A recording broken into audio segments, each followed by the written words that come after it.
Likewise. You went back to school? I'm still in. I gotta go. I got class at Howard University tomorrow at 8:15 a.m. Tomorrow? What's the class? What's tomorrow's class? Tomorrow my 8:15 class, public affairs. Why'd you decide? Because a lot of people in your position say, "Why do I need school? I'm rich." Yeah, because I found out that wealth is really, or I would say, I don't want to say education. Knowledge is the true wealth. You know what I mean? And that's the true currency that I made probably more money than I've ever dreamed that I would make, but I found like I was still empty in a lot of places.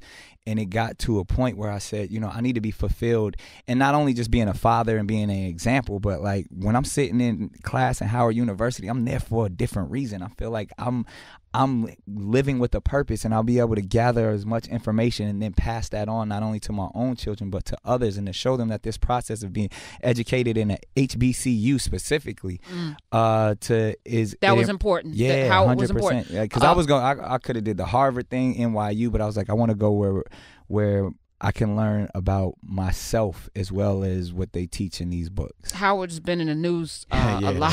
It's like when, some money, some embezzlement charges. Shouts out to all my people at the A building holding it down. Moldy bread, some issues with the food and some other things. And again, that's a greater issue. You know what I mean? And shouts out to every HBCU, and the reason why we have historically black colleges and universities because we took that stance to educate ourselves, and that's why these institutions are truly important, and these institutions are something that need to continue to thrive in our community. So it actually is on the shoulders of the alumni and all these other corporations to continue to put money towards these places, because all of these other institutions, Harvard is a business.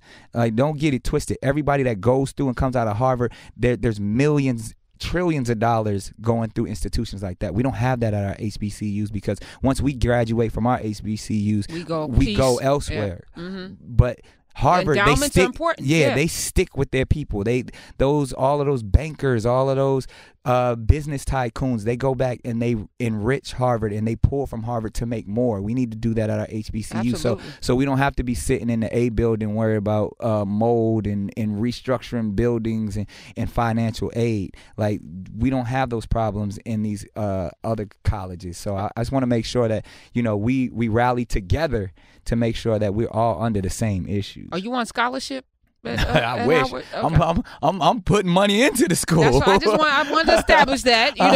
We're talking with Nick Cannon, head of Nick Cannon Foundation, of course. Yeah. And hopefully that's what we're gonna do. Hopefully one day there'll be a Nick Cannon building. Yes. At Howard. That's the goal. Well, I'll put my money where my